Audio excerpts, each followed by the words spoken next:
지난주에 눈이 많이 왔죠, 여러분. 서울 지역에는 올겨울 들어서 가장 눈이 많이 왔다고 합니다. 또 영동 지역에는 뭐 70cm 이상 대설이 내렸다고 하는데, 제가 그 눈 내린 날 새벽에 일어나가지고 이렇게 베란다를 쳐다보다가 얼마나 이렇게 감사하고 행복했는지, 하나님 앞에 이 세상을 이렇게 하얗게 만들어 주신 하나님 감사합니다. 그 정막이 흐르면서 차 하나도 안 다니는 그 새벽이었습니다. 얼마나 달력처럼 이쁜지. 그렇게 이제 밥을 먹고 있는데 전화가 왔어요. 빨리 눈 치워야 되니까 다락방으로 오라는 거예요. 아유, 막 땀을 삘삘 흘리면서 저희가 죽도록 눈을 치웠습니다, 저희들이. 그 눈에 대한 생각이 달라지더라고요, 이제. 이제 그만 와야겠다, 이런 생각이 들더라고요. 제가 이 눈이 오는데 그 인터넷 기사 중에 여러분 굉장히 제 시선을 끄는 기사가 있었습니다. 여기 경기도 부천에서 새벽에 제설 작업을 하던 8톤 트럭이 넘어져서 편도 2차선을 다 막아버렸어요. 그래서 출퇴근 시간에 2시간 차량이 통제됐습니다. 충북 음성에서도 제설 작업을 하던 차량이 넘어졌다는 거예요. 저는 굉장히 이게 저에게는 의미심장했습니다. 여러분, 제설 작업 차량은 넘어지면 안 돼요. 그죠? 지금 다른 차 넘어지지 못하게 하려고 와서 작업하는 차량입니다. 다른 차는 미끄러져서 아니 완전 대자로 넘어져서 여러분 그 가게도 유리창도 다 부서지고 그 길을 다 막아버렸습니다. 이게 무슨 민폐예요.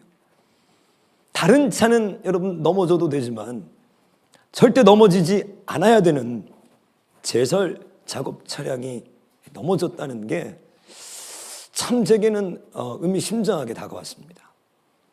오늘 이 이사야 39장은 여러분 히스기야의 말년에 대한 기록이에요. 근데 히스기야가 누구인가? 여러분들, 다른 많은 사람들을 넘어지지 않게 했던 사람입니다. 이스라엘 왕 중에 열왕기하 18장 4절을 보시면 열왕기 기자는 이렇게 기록합니다. 그가 히스기야가 여러 산당들을 제거하며 주상을 깨트리며 아세라 목상을 찍으며 모세가 만들었던 놋뱀을 이스라엘 자손이 이때까지 향하여 분향함으로 그것을 부수고, 그가 어느 정도로 하나님께 열심히 있었고 종교개혁을 단행했는가, 이스라엘의 모든 우상들을 척결했다는 거예요. 심지어 여러분들, 이스라엘을 다스렸던 임금들 24명 중에 아주 소수만 경건한 왕으로 하나님이 평가하셨는데 그 중에 2왕만 산당을 제거했습니다. 그게 히스기야 그리고 요시야예요. 이스라엘 백성들이 걸려 넘어지게 하는 모든 것들을 히스기야가 제거했는데 산당은 제거하지 못했다는 거예요. 그런데 히스기야가 칼을 빼들고 이 산당을 제거했습니다. 이게 얼마나 어려운 건지, 여러분, 산당은 가나안 이 토속 신앙의 핵심입니다. 솔로몬이 1000번제를 드릴 때도 기브온 산당에 갔어요. 여기가 나중에 하나님을 예배하는 장소로 바뀌지만 토속 신앙, 바알과 아세라를 섬겼던 신앙과 이렇게 섞여버려서 하나님은 아주 이 산당을 못마땅해 하시는데 히스기야 시대에 그가 비로소 이것들을 없애기 시작해요. 심지어 모세가 매달아놨던 그 놋뱀들, 하나님의 역사의 상징이자 광야에서 이스라엘을 구원한 이 상징이었던 그것조차도 이스라엘이 분양하고 있고 그것을 음란히 섬겼더니 그것도 없애버렸다는 거예요. 과감한 인물입니다, 여러분. 그래서 열왕기하 18장 5절 말씀을 보시면 그를 다윗 이후에 300년 만에 나타난 가장 경건한 왕이라고 기록해요. 히스기야가 이스라엘 하나님 여호와를 의지하였는데 그의 전후 유다 여러 왕 중에 그러한 자가 없었다. 300여 년 만에 다윗 이후에 가장 경건한 인물이 나왔다는 거예요. 근데 오늘 이 39장은 그 인생의 오개티입니다, 여러분. 기원전 701년에 아수르와의 전쟁에서 승리한 히스기야에게 바벨론이 사절단을 보내서 암묵적으로 동맹을 맺을 것을 그들에게 제안하는 거예요. 이때 히스기야가 얼마나 승리에 도취했는지 자기 왕궁, 심지어 보물들, 군대, 모든 것들을 바벨론 왕에게 다 내어 보여줍니다. 이때 이 일을 역대하 기자를 뭐라고 기록하는가? 히스기야가 마음에 교만해서 그의 말년에 하나님께서 그를 떠나셨다고 지적해요. 그리고 오늘 마지막 8절 말씀을 보면 이 이스라엘 유다가 바벨론에 의해서 멸망할 거라는 이사야 선지자의 두려운 심판, 그 경고의 메시지를 듣습니다. 여러분. 자, 다 넘어져도 안 넘어질 것 같은 사람이 지금 넘어지는 거예요. 우리들이 살아가면서 저 목사님 정말 기도의 종, 능력의 종, 누가 봐도 정말 하나님을 사랑하는 그 믿음의 종이 여러분들 우리 자주 보지 않습니까? 갑작스럽게 공금에 손을 대고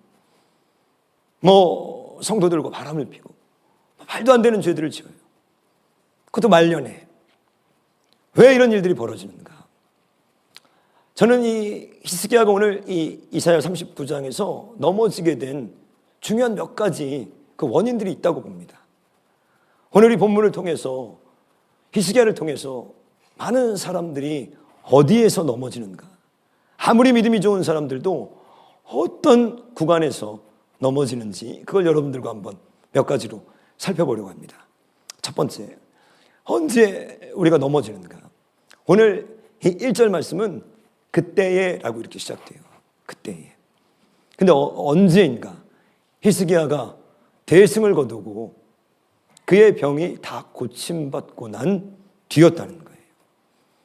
자, 히스기야가 전쟁 중에서 히스기야가 중병에 걸려서 투병할 때 아니라는 거예요. 그때는 오히려 하나님의 놀라운 능력 가운데 하나님의 살아계심을 경험하고 전무후무한 승리를 경험했다는 거예요. 그런데 언제 넘어지는가? 이게 아이러니합니다, 여러분. 그게 언제였냐면 성공한 뒤에, 잘 나갈 때, 그리고 문제가 해결된 직후였다는 거예요. 여러분, 그 김홍빈 대장이라는 산악 대장 여러분 들어보셨을지 모르겠어요. 이분이 장애인으로서 최초로 히말라야 14개 모두 완등하신 분입니다. 10손가락을 다 잃은 분이에요. 그러니까 장애인으로는 여러분 10손가락 없이 어떻게 히말라야를 올라갑니까? 근데 이분이 2001년인가 마지막 14번째 봉우리를 정복하고 내려오시다가 그만 조난당해서 세상을 떠나셨습니다. 왜 이런 일들이 벌어지는가? 근데 이 산악인들, 전문 산악인들의 얘기를 들어보면 이런 일들이 비일비재하다는 거예요. 대부분은 내려올 때 이런 변을 당한다는 거예요. 자, 여러분들 그 정상에 가는 게 얼마나 어려워요. 오히려 정상에 갈 때 생명을 잃을 것 같지만 그렇지 않다는 겁니다. 대부분은 정복하고 내려오는 과정에서 실족한다는 거예요. 왜? 이제 체력이 바닥이 닿고 또 산소도 부족하고 그리고 무엇보다 제가 이 칼럼을 보니까 판단력이 떨어진대요. 자, 정상이라는 목표, 내 기도의 제목, 평생의 소원, 정확한 고난 가운데서도 그 정상에 도전하는 목표를 가지고 있었다면 내려올 때는 이것들이 흐리멍텅해진다는 거예요. 그래서 많은 산악인들이 어떤 얘기를 하냐면 무의식 중에 내려오다가 변을 맞는 게 이제 집에 가야지, 이제 끝났지, 정복했지. 그래서 어떤 이 칼럼에 그 기고한 글을 봤더니 이렇게 써놨습니다. 정상은 종착점이 아니라 반환점임을 잊지 말아야 합니다. 우리 기도응답 받았습니까? 여러분 놀라운 치유를 경험하셨습니까? 여러분들 하나님의 도우심으로 정말 감격적인 그 간증과 신앙의 경험이 있습니까? 반환점이라는 거예요. 아직 가야 할 길이 반이 남았다는 거예요. 그러면서 정상에서 오래 머무는 것도 허용해서는 안 됩니다. 계속 그 정상에서 머물러 있다가는 위험하다는 거죠. 오늘 히스기야가 넘어진 곳이 바로 여기입니다, 여러분. 그는 기도했어요. 이제 이사야 선지자로부터 너 죽게 된다. 너 이제 죽는다. 그러니 빨리 집을 정리하고 이제 준비해라. 사망 선고를 받고 그가 눈물로 하나님 앞에 기도해서 하나님의 마음을 움직여서 15년이라는 삶을 연장받습니다. 그 이후에요. 연장을 안 받았더라면 훨씬 나았어요. 고침 안 받았더라면 훨씬 나은 거예요. 병에서. 저는 병이 축복인 경우를 많이 봅니다, 여러분. 병이 은혜인 경우를 너무 많이 봐요. 근데 낫은 것, 낫고 난 다음에 추락하는 것을 많이 봅니다. 여러분, 전도서 3장을 보면 솔로몬 이런 고백을 해요. 태어날 때가 있으면 죽을 때가 있고, 앉는 때가 있으면 아는 일을 멀리할 때가 있고, 올라갈 때가 있으면 내려갈 때가 있고, 웃을 때가 있으면 울 때가 있고, 이게 알다가도 모를 듯한 이런 시적인 얘기들을 하는데 이런 거예요. 여러분, 장사하는 사람이 장사가 잘 됩니까? 그때가 위험할 때인 거예요. 그때 돈 모아야 돼요. 풍년이 올 때 7년, 흉년이 오고 있다는 걸 여러분 알아야 됩니다. 여러분, 건강할 때 지혜로운 사람은 건강을 지켜요. 건강할 때가 위험한 거예요. 모든 건강검진에서 내 건강이 다 좋다고 수치가 나올 그때가 암 발병할 때인 거예요. 그때 조심해야 됩니다. 이건 성경이 우리에게 시종일관 가르쳐주는 진리예요. 여러분, 예수님께서 성령의 충만함을 받아 광야로 나가서 사단에게 시험 받으십니다. 성령의 충만할 때가 뭐예요? 사단이 틈탈 때인 거예요. 여리고를 넘어갈 때 그 뒤에 바로 아이성이 있었어요. 여러분, 사도행전에서 성령의 충만한 역사로 3,000명이 돌아올 때 바로 아나니아와 삽비라가 하나님 앞에 범죄하기 시작합니다. 그래서 고린도전서 10장 12절에서 바울은 너희들 선줄로 생각할 때 넘어질까 조심해라. 여러분, 문제가 있습니까? 믿음의 사람들은 그 문제 괜찮아요. 가시 괜찮아요. 그거 갖고 있어도 돼요. 그 가시가 떠나고 난 뒤가 오히려 문제라는 거예요. 첫 번째, 문제가 해결된 뒤에 우리들은 대부분 넘어집니다. 두 번째, 언제 오늘 본문을 통해서 우리가 넘어지는가? 사소한 것들을 허용할 때 넘어진다는 거예요. 뭐라고요? 주무세요? 사소한 것들을 허용하기 시작할 때인 거예요. 자, 오늘 그때의 1절 보시면 무로닥 발라다니 바벨론의 왕이 사절단을 히스기야에게 보내요. 자, 지금 전쟁도 아니고 중병에 걸려서 투병하는 것도 아닙니다. 이때는 지금 언제냐면 승리에 도취되어 있을 때예요. 근데 누가 오냐면 바벨론의 사절단이 와요. 저는 이 말씀을 보고 너무너무 소름 끼쳤어요. 여러분들, 오늘 이 말씀을 들으면서 소름 끼쳐야 돼요. 지금 누가 왔다고요? 바벨론의 무로닥 발라단이 보낸 사신들이 어디에요? 유다 중심에 왔어요. 왕궁에 왔다고. 이 바벨론에 의해서 586년에 유다는 처참하게 여러분 멸망합니다.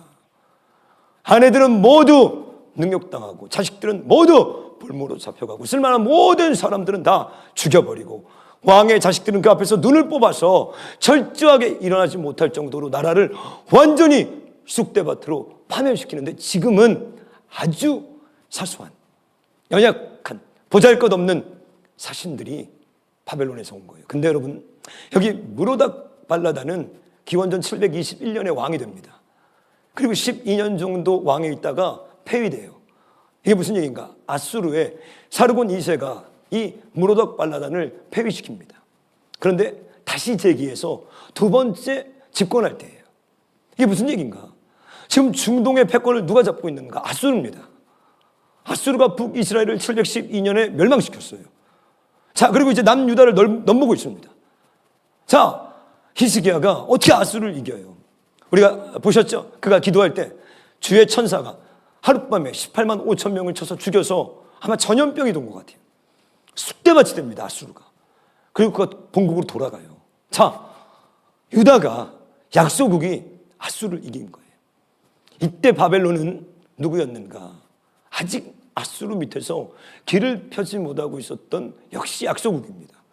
그들이 사절을 보낸 거예요. 야, 히스기야, 너 진짜 짱이야. 너 진짜 대단하다. 이야. 그러면서 동맹 맺을 것을 제안하는 거예요. 히스기야는 경계를 풀었어요. 히스기야는 무로닥 발라단쯤은 될수롭지 않게 여기는 거예요. 자, 이게 무슨 얘기인가, 여러분? 예수님이 누룩에 대한 비유를 많이 하시죠. 너희들 바리새인들과 서기관들의 누룩을 조심해야 돼. 왜? 이 누룩의 특징이 뭐죠? 작지만 전부를 부풀게 한다는 거예요.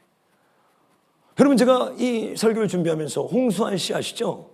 그 사전 오기 그 신화의 우리나라 챔피언. 지금 이제 연세가 많이 드셨죠, 홍수환 씨. 자, 우리 남성분들 깨셔야 됩니다. 지금 홍수환 얘기 나옵니다. 홍수환 씨가 이게 인터뷰하는데 재미있는 얘기를 하시는 거예요. 이분이 권투에 대한 박사죠. 근데 이분이 그 인터뷰를 하시는데 이런 얘기를 하시더라고요. 많은 사람이 권투에서 여러분 뭘 좋아해요? 권투 해봐요. 에? 권투 보는 사람들의 그 특징이 뭐예요? 쓰러뜨리는 걸 보잖아요. 그죠? 판정을 누가 보고 싶어요. 그죠? 축구 보는 사람이 골 넣는 거 보려고 하지. 그죠? 비기는 걸 보려고 하는 사람이 누가 있어요? 권투 보는 사람 심리도 어때요? 그냥 어퍼컷한테 때려가지고 남 맞는 게 그렇게 재밌어요, 여러분. 그것 때문에 우리가 보는 거잖아요. 그런데 그가 이런 얘기를 합니다. 우리가 흔히 권투에서 보는 그 어퍼컷 그리고 훅, 이걸로 상대가 한 방에 쓰러지는 걸 보지만 천만의 말씀이라는 거예요. 천만의 말씀이라는 거예요. 훅이나 어퍼컷이 들어가기 전에 수도 없이 많은 잽이 상대를 어떻게 어지러 높여 놓았기 때문에 가능하다는 거예요. 이분 표현은 어지러 펴 놓았기 때문에 이게 가능하다는 거예요. 가볍게 살짝 스치는 이 잽을 한 대 맞아봤자 별거 아니라고 생각하겠지만 절대 그렇지 않다는 거예요. 그래서 심지어 권투는요, 잽으로 시작해서 잽으로 끝난다는 거예요. 자, 우리가 여러분 복싱 안 보시는 분도 이렇게 잽, 퍽, 괜찮, 뭐야, 퍽, 막 이러잖아요. 제가 오늘 이 설교 준비하면서 아침에도 계속 와이프한테 퍽 이랬거든요. 이거 조심해야 돼. 우리 와이프는 이 설교 내용을 모르니까 자기도 막 나한테 막 이러더라고요. 조지 포먼이라는 여러분 이 선수가 있었어요. 여자분들 잘 모르시죠? 전 이분 너무 좋아요. 이분은 누구냐면요, 목사님이에요. 목사가 됐어요. 이분이 빅 조지인가요? 그게 영화로도 나왔습니다. 이분은 젊었을 때 완전 문제아예요. 그냥 지금 우리나라 말로 따지면 완전 진짜 양아치입니다. 도저히 안 돼서 등치가 너무 좋고 힘이 너무 세니까 이 사람에게 권투를 시켰는데 힘이 너무 세요. 이분은 기술도 없어요. 그냥 가서 두들겨 패는 거예요. 막 두들겨 패는데 방어도 없고, 남자분들 잘 아실 거예요. 이분이 타이슨도 두려워해서 경기를 안 하려고 했던 인물입니다. 헤비급 챔피언이었어요. 무하마드 알리에게 졌죠. 여러 가지 이 에피소드가 있는데 그때 이분이 어느 날 경기에서 쓰러져요. 그리고 주님을 만나요. 지옥의 문턱에서. 그 목사가 됩니다. 은퇴해버려요.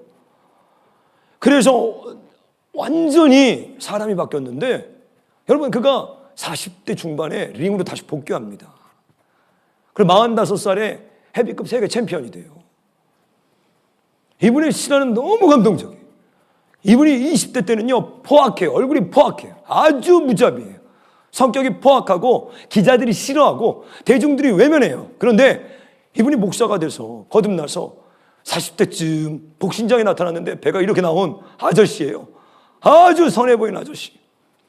근데 이분이 45살 중반에 여러분 챔피언이 되는데, 젊은 챔피언과 45살 때 경기를 합니다. 여러분, 저는 그 영상을 보다가 충격받았어요. 그 영상 여러분 못 보셨죠?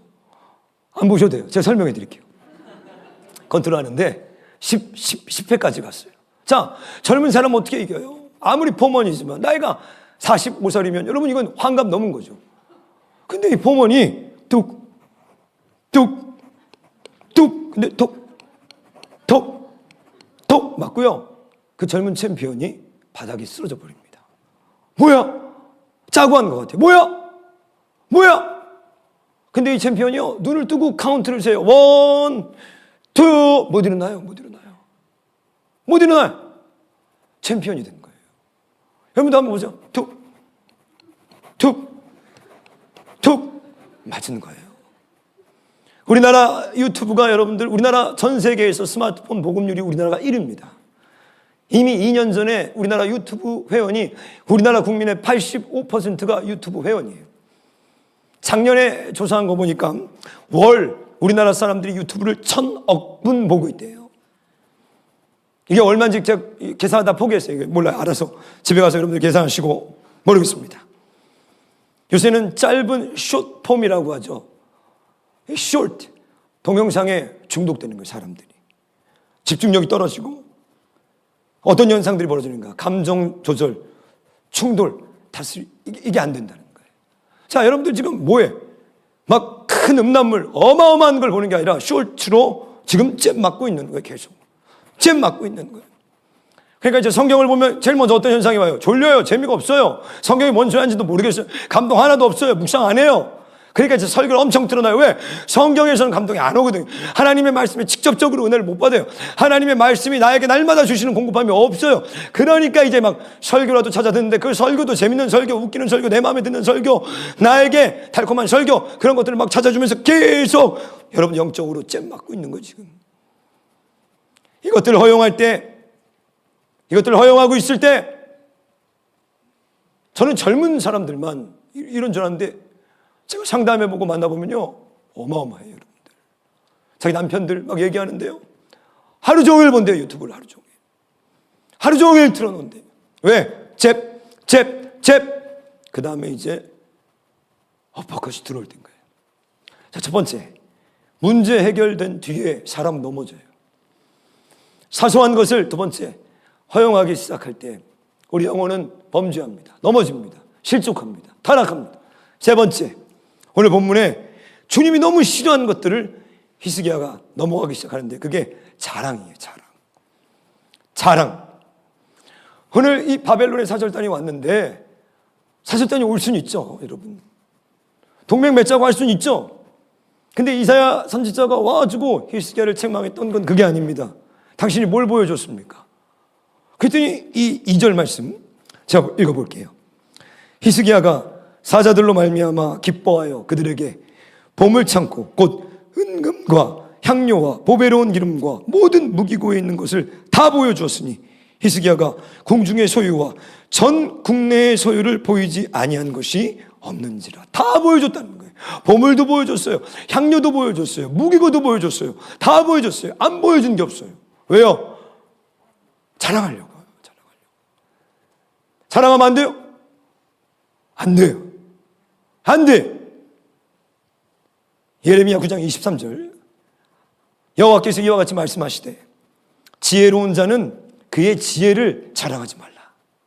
너 배운 거, 너 학벌 그런 거 자랑하지 마. 용사는 그의 용맹을 자랑하지 말라. 아니 용사가 용맹한 게 뭐가 그거밖에 없는데요. 용사가 자랑하지 말라. 부자는 그의 부함을 자랑하지 말라. 용사 보고 아니 용사가 용맹한 게 그거밖에 자랑할 게 없는데 안 된다는 거예요. 자랑하지 말라는 거예요. 배운 거 자랑하지 말라. 학벌 자랑하지 말라. 용맹한 거 자랑하지 말라. 이 용맹한 게 뭐예요? 잘하는 거. 너가 잘하는 거 그거 자랑하지 말라. 여러분이 잘하는 거 그거 요리 잘한다고 자랑하지 말라. 맨날 요리해야 되죠. 그럼 여러분들 특기, 스킬, 스펙 자랑하지 말라는 거예요. 고린도전서 3장 21절 그런즉 누구든지 사람을 자랑하지 말라. 너 자식 자랑하지 마. 너 남편 자랑하지 마. 너 네 집안 자랑하지 마. 예수의 사람들은 예수만 나와야 돼. 스승 자랑하지 마. 인맥 자랑하지 마. 교회 자랑하지 마. 목사 자랑하지 마. 다 올매에 걸린다는 거예요. 예수의 사람들은 누구만요? 예수를 아는 것, 예수만 자랑해야 되는 거예요. 자랑하지 말라는 거예요, 주님이. 왜? 잠언 27장 1절 너는 내일 일을 자랑하지 말라. 하루 동안에 무슨 일이 일어났는지 내가 알 수 없습니다.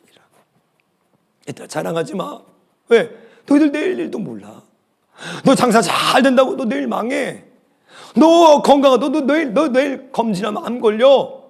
내 자식 제가 아주 오래된 일인데요. 서울의 한 대형교회 권사님이 계셨습니다.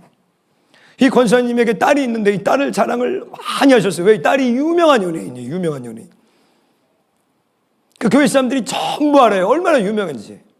그리고 얼마 지나서 이 딸의 비디오가 유출됐습니다. 이름만 대면 아는 사건이었어요. 이분이 교회를 다닐 수 있으셨겠습니까, 여러분? 이분은 지옥이에요. 그때부터 이제 평생 지옥이에요. 근데 얘기 안 했더라면, 내 딸이 누군지 얘기를 안 했더라면 그래도 누군가 알 수는 있을 텐데, 문제는 뭐예요? 다 알아요. 누구 아들이 누군지, 누구 딸이 누군지. 요새 너무너무 무섭습니다. 유튜브만 치면 다 나와요. 다 나와요. 자식 자랑, 부모 자랑, 집안 자랑, 학벌 자랑, 심지어 외모도 자랑하지 말라 그래요. 죄송합니다. 자랑합니다. 난 변화될 거예요, 여러분. 나 안 할 거예요, 이제. 여러분, 나 안 할 거예요. 변화될 거예요. 나 거듭날 거예요. 자랑 안 할 거예요. 나 이제 설교 잘 들어봐요, 내가. 하나하나. 자랑하지 말아요. 바울은 고린도전서에서. 여러분 보세요. 예전에 그 대부라는 영화가 있었습니다. 오래된 영화죠. 이게 뭐 1970년대인가. 저도 그 영화 보진 않았는데 이게 1, 2, 3 이렇게 나왔는데, 그 알파치노도 나오고 말론 브란도죠. 이 돈꼴레오네 대부. 그 여성분들 모르시죠? 잠시 주무세요. 지금 내가 얘기할 테니까. 이분이 유명한 연기 배우인데, 대부라는 영화가 있습니다. 이탈리아 뭐 마피아인가 뭐 이 조직들이에요. 근데 여기 명대사가 있습니다. 명대사. 이 인터넷 쳐보면 나와요. 그 아버지가 자기 자식들을 이 조직을 물려주는 그 다음 후계자들로 양육하는 거예요. 근데 이 마피아, 조폭들이에요. 근데도 우리보다 더 지혜로워요. 예수님 말씀하신 것처럼. 그 영화에서 뭐라고 하는가? 어느 날 조직들, 자기 밑에 있는 조직들이 전부 모여서 회의를 하는데 싸움이 났습니다. 거기 안에 충돌이 있었죠. 근데 이 아버지, 대부, 이 보스는요, 얼굴 하나 안 변해요. 도대체 얼굴만 보고 있으면 성자입니다, 여러분. 포커페이스라고 하죠. 목사보다 더 자상해 보여요. 언제 화가 났는지, 언제 지금, 그리고 가서 죽여요. 근데 그 아들이 화가 나니까, 말도 안 되니까 그 옆에 어떤 조직원 보스에게 가가지고 막 뭐라고 그러면서 막 혼을 내는 거예요. 그러니까 아버지가 조용히 하라고 딱 제지를 해요. 그리고 이 회의가 끝납니다. 그리고 다 나가요. 다 집으로 돌아가요. 근데 그 아들을 불러요. 아버지가. 일로 와. 그리고 아들의 이름을 부릅니다. 명심해. 너 명심해. 너 머리에 있는 생각. 누구에게도 말하면 안 된다. 분을 내버린 거예요. 분을 내면 상대가 어떻게 돼요? 타깃이 되죠. 지금 머릿속에 말도 안 되는 일 때문에 화가 났어요.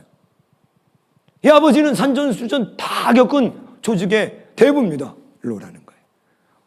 What you are thinking, 이렇게 너 머리에 너 생각하는 거 아무도 모르게, 아무에게도 말하면 안 돼. 좀 깜짝 놀랐어요 그때. 우리는 솔직한 게 좋은 거라고 알고 있죠. 다 교회 와서 다 털어놓습니다. 우리 남편이요, 집에 오면 막 씻지도 않고 하루 종일 유튜브 보고 바람도 폈고요, 뭐 주식해서 망쳤고요. 다 왜? 사실이에요. 여러분, 그 남편의 교회 들어가요, 안 들어가요? 들어가요. 그 남편이 그 다음에 어떻게 해요? 죽이려고 해요, 여러분. 가셔야 돼요. 교회 와서는 어떻게 해야 돼요? 우리 남편은 성자입니다. 우리 남편은 너무 귀한 분입니다. 자식을 사랑하고, 우리 남편은 거짓말 다 계속 거짓말하세요. 계속 거짓말해요. 들어가요, 안 들어가요? 들어가요. 그럼 누구에게? 나에게 어떻게 해요? 잘해요. 여러분, 진실, 그게 사실이더라도 뭐라는 거예요? 말하지 말라는 거예요, 지금. 가만히 있으라는 거예요. 너의 감정, 너의 생각, 얘기하면 안 돼. 조직도, 조폭도 절대 보여주지 말라는 거예요. 그런데 히스기야가 다 보여줍니다. 다 보여줘. 다 공개합니다. 이 공개한 것들이 어떻게 해요? 이사야 선지자는 이제 때가 되면 전부 빼앗기게 된다는 거예요. 너가 자랑한 모든 것들이 다 바벨론으로 빼앗기게 된다는 거예요. 너가 오늘 자랑한 그 모든 거 하나도 남김없이 전부 다 가져갈 거라는 거예요. 얼마나 무섭습니까? 첫째, 문제가 해결된 뒤에 넘어지고, 둘째, 사소한 것들 허용하면서 넘어지고, 셋째, 오늘 보면 자랑할 때 우리 반드시 실족하게 됩니다. 마지막, 언제 우리가 넘어지는가? 여기에요. 6절, 8절 보시면 오늘 히스기야는 자기를 찾아온 이사야가 이렇게 얘기합니다. 이사야는 모든 것을 다 보여줬다는 히스기야에게 6절 보시면, 보라, 날이 이르리니 내 집에 있는 모든 소유와 내 조상들이 오늘까지 쌓아둔 것이 모두 바벨론으로 옮긴 바 되고 나을 것이 없으리라. 여호와의 말이니라. 또 내게서 태어날 자손 중에서 몇이 사로잡혀 바벨론 왕궁의 환관이 되리라 하셨나이다 하니, 자, 너 다 뺏기게 된다. 너 이제 나라는 멸망할 것이고, 너 자식들, 원래대로라면 왕이 돼야 될 네 자식들은 바벨론으로 쫓아가서 잡혀가서 넷이 된다. 얼마나 비참한 거예요. 남자지만 왕의 신분이지만 너의 자식들은 넷이로 환관으로 살게 된다. 이거 우리예요. 거룩한 족속, 하나님의 택하신, 그리고 백성들, 제사장들이지만 하나님 앞에 범죄함으로 이 땅에서는 소금, 마취를 다 잃어버려서 밟히고 있는 거예요. 너 이렇게 된다는 거예요.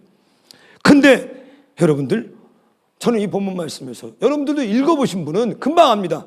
8절에서 충격받았어요. 8절 읽고 주석을 얼마나 찾아봤는지 몰라요. 이 8절은 이해가 안 되는 거예요. 여러분 8절 보세요. 같이 읽습니다. 8절을 같이 읽겠습니다. 히스기야가 이사야에게 이르되 당신이 이른바 여호와의 말씀이 좋소이다 하고 또 이르되 내 생전에는 평안과 견고함이 있으리라 하니라. 이게 뭐예요? 이게 아멘이 아니죠. 지금 너 자식들은 다 잡혀가서 환관이 될 거고, 너 보여준 건 다 뺏겨가고 너희 나라는 멸망할 거라는 거예요. 그런데 좋습니다. 이게 뭐예요? 여러분 잘 보셔야 돼요. 37장 1절. 히스기야가 전쟁이 벌어졌을 때 어떻게 했는지를 보십시오. 37장 1절. 히스기야 왕이 듣고 자기의 옷을 찢고 굵은 베옷을 입고 여호와의 전으로 갔고. 자, 아수르가 쳐들어온다고 들었을 때 히스기야는 어떻게 했어요? 자기 옷을 찢고 굵은 베옷을 입고 여호와의 성전으로 갔다는 거예요. 37장 4절. 당신의 하나님 여호와께서 랍사게의 말을 들으셨을 것이라. 그가 그의 상전 아수르 왕의 보냄을 받고 살아계시는 하나님을 회방하였은즉 당신의 하나님 여호와께서 혹시 그 말로 말미암아 견책하실까 하노라. 그런즉 바라건대 당신은 이 남아있는 자를 위하여 기도하라 하시더이다 하니라. 이게 뭐냐면 지금 히스기야가 이사야에게 사람을 보내서 기도해 주십시오. 중보를 요청하는 거예요. 지금 기도하셔야 됩니다. 선지자에게 기도해 주십시오. 지금 아수르가 쳐들어와서 하나님의 백성들을 모욕하고 우리의 운명이 풍전등화에 있습니다. 자기는 옷을 찢고 베옷을 입고 성전에 들어가고 이사야에게는 빨리 중보하라는 거예요. 38장 1절. 여러분 히스기야가 병들었을 때 어떻게 하는가? 38장 1절을 보시면 그때 히스기야가 병들어 죽게 되니 아모스의 아들 선지자 이사야가 나아가 그에게 이르되 여호와께서 이같이 말씀하시기를 너는 내 집에 유언하라. 내가 죽고 살지 못하리라 하셨나이다 하니 히스기야가 얼굴을 벽으로 향하여 여호와께 기도하여 이르되 여호와여 구하오니 내가 주 앞에서 진실과 전심으로 행하며 주의 목전에서 선하게 행한 것을 기억하옵소서 하고 히스기야가 심히 통곡하더라. 자, 무슨 얘기인지 아세요? 전쟁이 났다. 찢고 베옷을 입고 성전으로 들어가서 선지자에게 오늘 이사야는 부르지도 않아요. 오늘 이사야는 히스기야가 왔어야 안 불렀는데, 근데 히스기야가 전쟁이 났을 때는 선지자를 부른 거예요. 빨리 중보해라. 벽을 향하여 기도합니다. 자기 몸이 아프다고 할 때는 어떻게 해요? 심히 통곡하고 벽을 향하여서 기도했는데 오늘 하나님 영광을 가릴 때는 이사야를 부르지도 않고 이사야가 부르지도 않은데 와가지고 얘기하니까 뭐라고 그래요? 좋소이다. 우리가 언제 넘어지냐? 내 생각만 하는 거예요. 나. 자신의 문제만 급급한 거예요. 자신의 문제도 건강 넘버 1, 재산 넘버 2, 오늘 전쟁이 거잖아요. 자녀들, 직장, 갓섬을 찢고 베옷을 뒤집어 쓰고 중보해달라고 하고 요란 법석을 떨고 교회 와서 떼굴떼굴 때리고 그러면 기도하지만 하나님의 영광을 다 갈아먹고 기도도 안 해요. 그때는 뭔지도 몰라요. 무관심한 거예요. 그의 나라에는 몰라요. 지금 뭘 하고 있는지도. 좋소이다. 왜 그런가? 왜 히스기야가 이 얘기를 듣고 좋다고 하는가? 여러분 8절 기억나요? 내 생전에는 평안함과 견고함이 있으리로다. 이게 뭐예요? 나 때는 이 일이 안 일어난다는 거예요. 지금. 자, 내 자식은 환관이 되고 내 나라는 586년에 멸망하지만 내 때에는 이 일이 안 일어난다는 거예요. 지금 우리가 지금 280조를 쏟아부어서 16년 동안 결혼 안 하고 애를 안 낳는다고 저출산, 나라가 없어집니다. 난리를 칩니다. 심지어 뉴욕타임즈에서도 흑사병이 돌 때보다 한국은 지금 더 위험합니다. 아무도 개의치 않아요. 왜? 지금 사라지는 게 아니잖아요. 지금 트럼프 대통령이 됐을 때 파리 기후 협약에서 탈퇴했습니다. 왜? 기후, 아마존, 밀림, 북극이 녹아? 무슨 상관이야? 왜?